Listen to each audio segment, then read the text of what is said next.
She said it calmly, almost indifferently, as if there had never been years between them. No vows, no shared life. He just stood there watching, silent, not because he had nothing to say, but because he understood. Nothing was falling apart in that moment.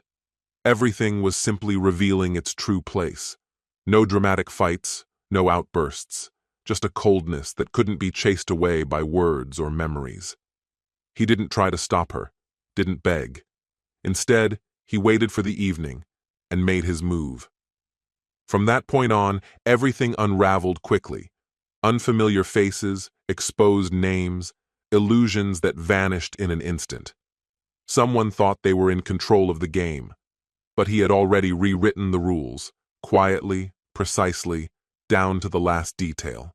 And when it was all over, only one question remained. Who underestimated whom? Hello, my friend. I'm so glad you stopped by my channel. If you're here for the first time, don't forget to subscribe and share this video with your friends or family. It really helps my channel a lot. Please tell me in which city or country you watched this video. I value every one of your comments. So let's get started. Juliana's voice cut through the room, sharp and incredulous. So that's it? I really just said that out loud, didn't I? You're seriously all right with me going on a date with someone else this Friday night? The shock in her voice couldn't be mistaken. I'm not okay with it, I answered calmly. But what choice do I have? You've made your stance obvious. I don't control you. Your choices are yours alone. Everything about her, the way she stood, the stubborn tilt of her chin, the cool determination in her stare, told me she was committed to doing exactly what she said.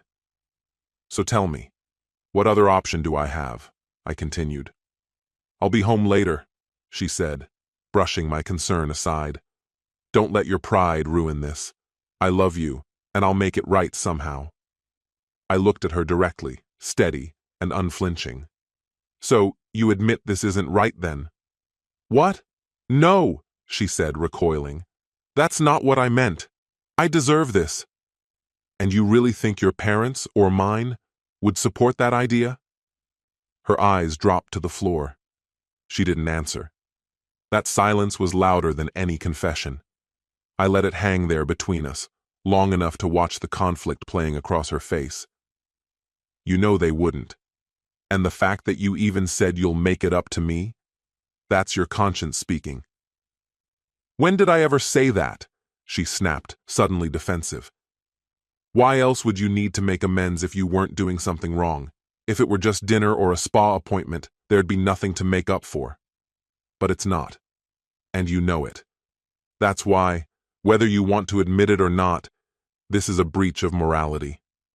Her voice trembled as she spoke. But you said I could go. No, I said firmly.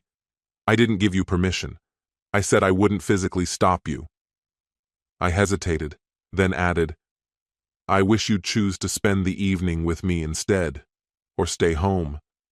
We could go to those places together, dinner, dancing, any time. But we both know this isn't about food or nightlife. This is about the kind of man you're curious about. And I'm not some corporate brand you're trying to partner with. I hope you realize how much I want to be with you. She didn't answer, just looked away again. What's his name? I asked quietly. That doesn't matter, she muttered. All right then. I won't argue anymore, but hear me out. I don't want you going anywhere with this Prince Charming, and yes, there will be consequences. She scoffed. Oh yeah? What kind?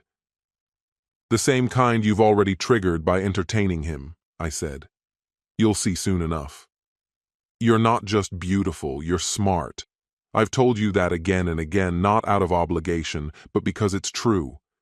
So I'll let you figure out for yourself what happens when you choose him over me. You're bluffing, she said. You love me. You always give me what I ask for. And right now, this is all I'm asking. I told you, I'll come back.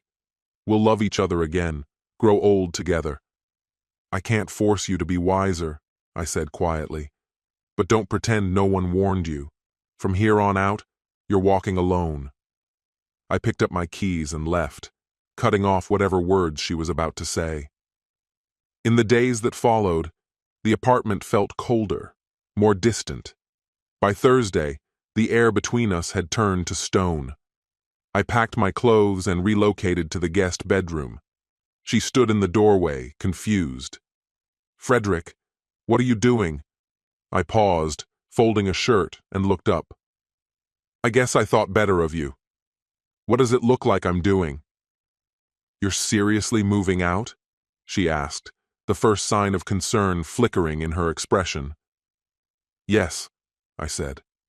"My wife decided to test the waters with someone new. You think I'm going to lie beside someone who's already emotionally gone?" Her laugh was bitter, biting. "You're unreal. Acting like some heartbroken schoolboy just because your ego got dented." I didn't reply, just walked over to the guest closet and began hanging my things. "Oh, I see," she sneered. "Silent treatment for the villainess. That's your big move? Pathetic." All I said was one word: consequences. She couldn't claim surprise, not after everything. That Friday, I left the office early and stopped by a sleek unisex salon. Got a sharp haircut, a close shave with a straight razor, and a clean, subtle manicure. No gloss.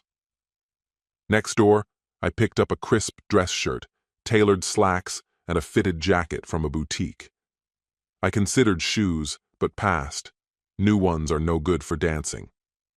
On the way home, I had the truck detailed until it gleamed. Back at the apartment, I showered thoroughly.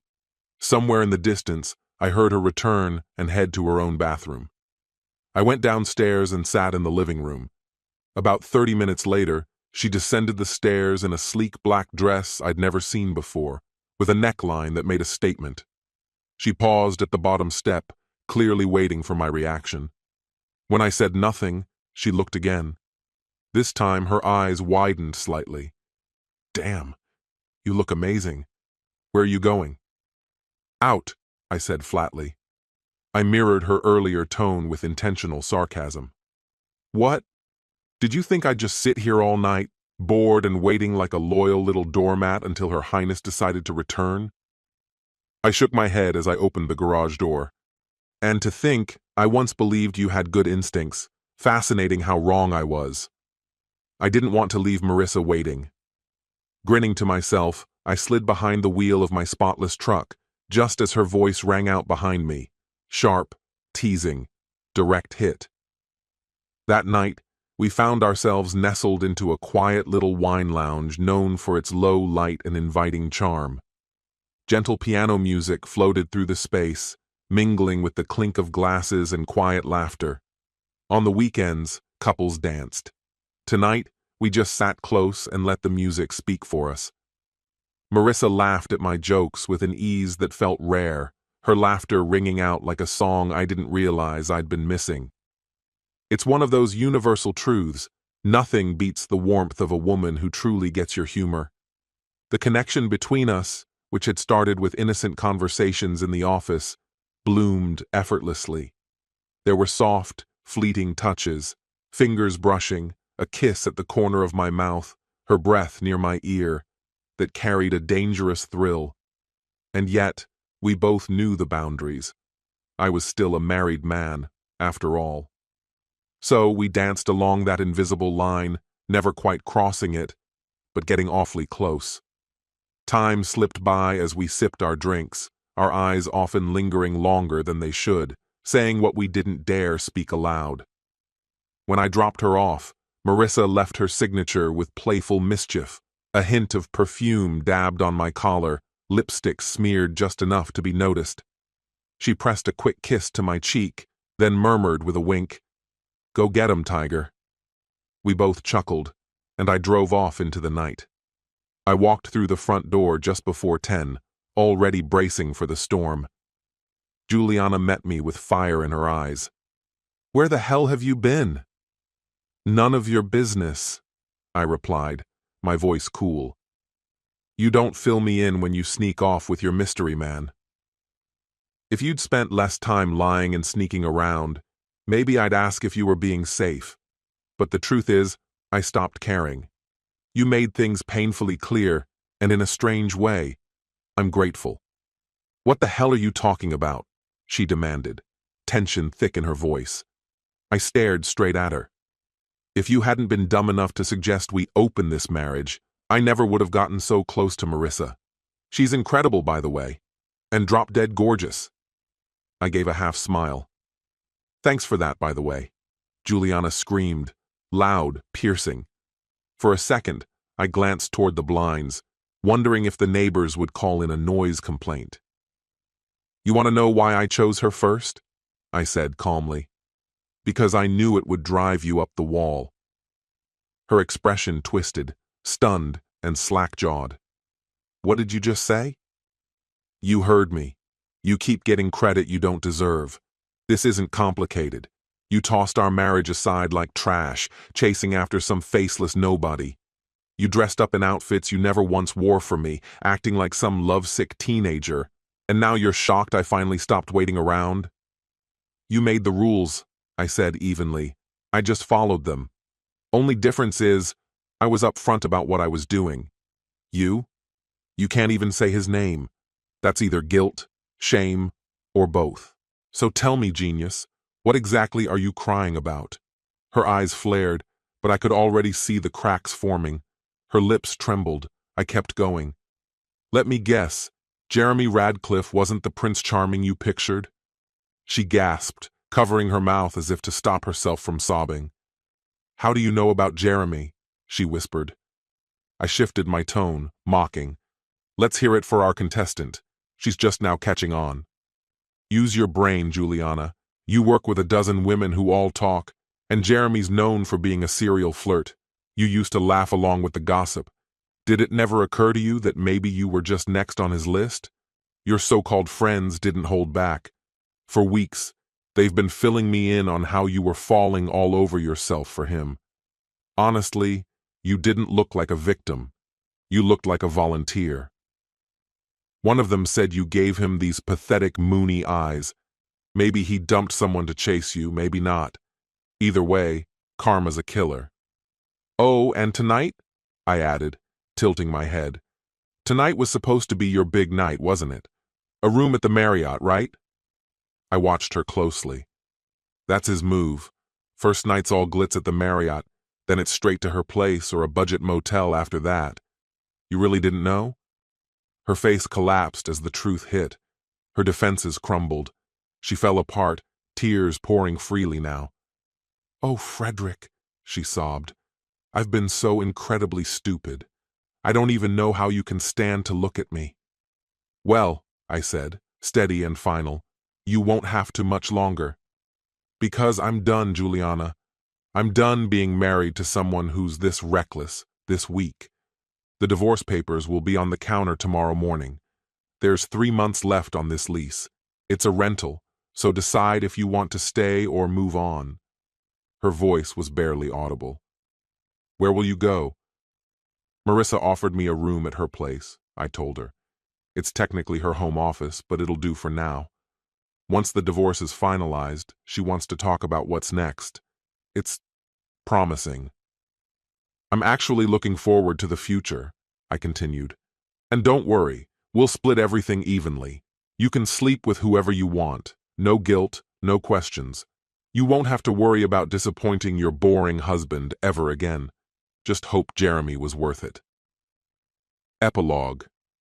Eventually, I ended up talking with a few other guys whose wives also got reeled in by Jeremy, Mr. Smooth Talker. Turns out I wasn't alone. Misery loves company, sure. But more than that, it breeds clarity and resolve.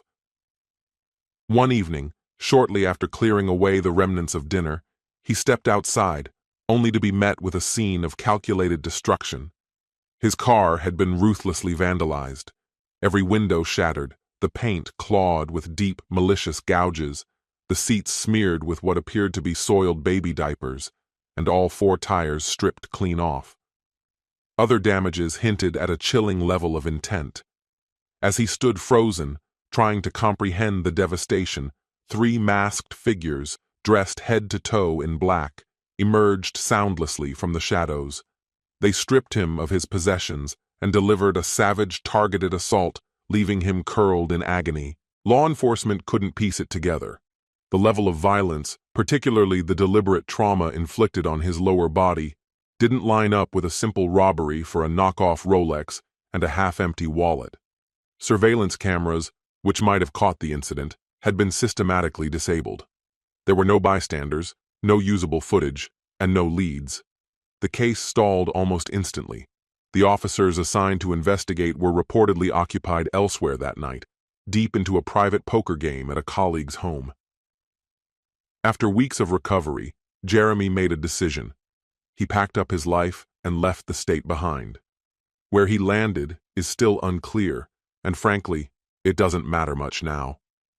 Juliana also moved forward, first relocating to her own apartment, and eventually leaving the city completely. Once she understood that I had found stability and warmth with Marissa, she chose to sever all remaining ties and begin anew somewhere far away. Our paths never crossed again. For a while, Marissa and I stayed together, but over time, we both came to the same quiet realization. Physical comfort didn't equate to lasting peace. Eventually, I bought a townhouse nearby and carved out a simpler, more solitary life.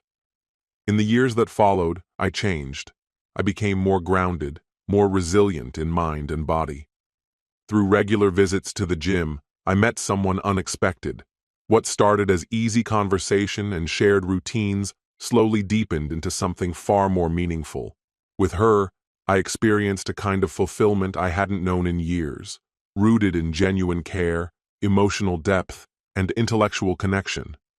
This story has come to an end. What's your opinion? Share it in the comments, my friend. And if you liked this story, check out other exciting videos on my channel. I'll say goodbye until the next video. See you.